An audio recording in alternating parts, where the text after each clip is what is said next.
No, I am not going to start to list action chunks for every section of the story. That is not the point. At this point, the story is detailed enough that we can look at which kind of medium it's going to be told in. We are still dealing with 5 kinds of medium. We're dealing with book, we're dealing with movie, we're dealing with game, we're dealing with comic, and we're dealing with role-playing game. And as before, easiest way to start diving into this is by looking at the role-playing game. The point when writing a role-playing game adventure is to provide enough information that you know what kind of options the main characters have along their way. That allows you to start thinking about what they might choose.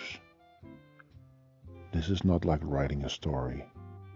You're not simply writing the world and letting your players or the characters run through it. You're letting them choose, which means that very likely they will choose whatever is the most logical or most interesting thing for them to pick. You cannot control this. There is a concept when writing for role-playing games that is called railroading. The same concept has crept into video games. It is the idea that you force your participants into one kind of path. You force them to follow this path no matter what they would like to do themselves. If they try to stray from the path, they will run into trouble, they will run into hidden walls, they will run into obstacles, they will get hurt. The purpose of railroading is to make sure that characters follow a certain story, to control the characters. This is usually frowned upon in role-playing games. The characters need to be free to choose the path that would most logically suit them. And that means to write for a role-playing game, you have to figure out what would be a logical way for a character to proceed through your story. You cannot just pick it, which is why starting out with a role-playing game is a great advantage. When you later write for characters that you control in a novel, in a script, you will already know what kind of options should be available to them. You will have the knowledge needed to have your characters behave in a way that doesn't seem completely controlled. If you railroad characters, even if those characters are under your control, in a book, in a movie, in a comic, if you railroad them along a path that doesn't seem like what characters would pick, either because it doesn't suit the character or because it just doesn't make sense from a thinking, logical human point of view. If they do not follow a path that makes sense, your audience will notice. Having to write for characters that are controlled by someone you cannot command around means having to think more broadly about what those characters might do. This is an advantage. This is something you learn when writing for role-playing games. Part of all this, of course, is what they can actually see, what they can observe, what they find around them. This is a wider question than one might immediately think when it comes to role-playing. Again, if you have control over the characters, then you control what they look for, you control what they notice. when you do not have full control over characters, they may go looking for things that you did not plan for them to look for, that you did not want them to look for. They make the choices. That is at the core of a role-playing game, choices. So the only option really open to someone writing for a role-playing game is to give as good a description as possible of what is there, and then add enough detail to make it possible to improvise from there on out. Most people will probably know what you can find in a park, so if you notice there is a park there, you don't need to add that many more details, unless something stands out in the park. Of course, maybe the park is very dilapidated. Maybe the park looks scary. Anyone having to use this role-playing game adventure will be able to elaborate on these things. But what comes into play here is also the characters again. When we control the story, the main characters are Jeffrey and Lewis, and later on Joanna.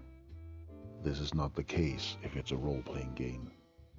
If it's a role-playing game, you're dealing with other characters running around. Maybe Jeffrey and Lewis and Joanna are there, but they are not the characters you need to think about in this situation. You need to think about the characters that have very different skill sets from them, very different interests, very different ideas about how to handle things. Maybe one character is the son of a police officer and thinks along those lines, looking for clues, looking for culprits, looking for tactical advantages. Maybe another is the daughter of some kind of trickster or a scam artist and is looking for someone to swindle into helping them, or looking for a way out.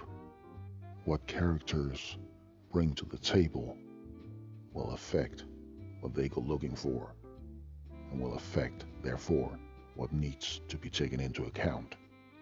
In the end, it can sometimes help to structure the descriptions more or less the same way as the chunks of the story are structured. Start by describing the locations, what is there, what might be useful, what might be a problem, what might be interesting, what might be easily noticed, what might be more hidden, what might only be of interest to certain kinds of characters with certain kinds of skills or attitudes. The location is a very broad description. This is the location without taking into account the story.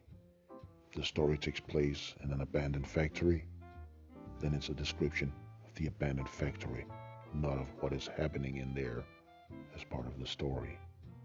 In our case, is the description of the island, of the town, of the housing area for students, of the campus, of the partially destroyed building, of the administration building, of the clinic.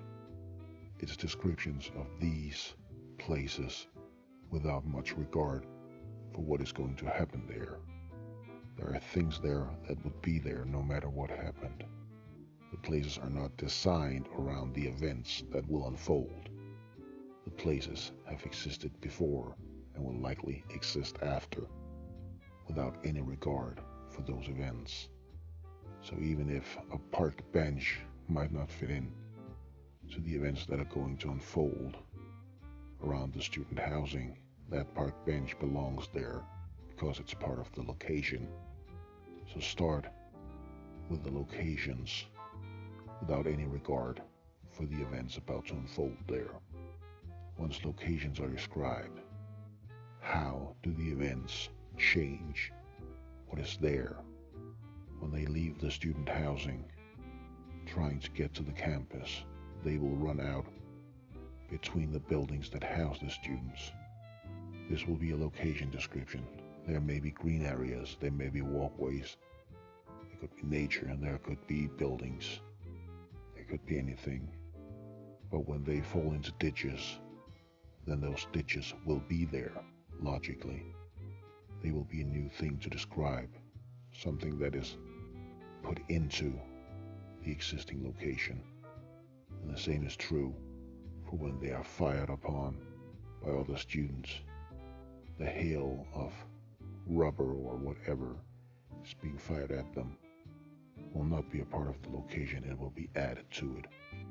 Whatever kind of jump or stunt they'll have to perform to finally get out of the area, that will also be added to it. It may be blended into it. It may be made from parts of it. There may be a bridge part that is important, which belongs to the location but has been changed to be used in this way. But whatever the case, the event defines something in the location. You start by describing the location. Then you describe how events change it, one event at a time. This is perhaps the easiest way to structure how a role-playing game adventure is written. As for the action chunks, those are kind of unique when it comes to role-playing games. The action chunks are not described as part of a role-playing game adventure. The action chunks are part of the game itself.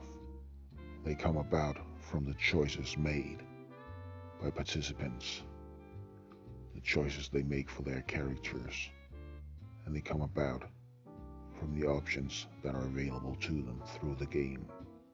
What kind of skills, what kind of rules, what kind of activities, what can they do?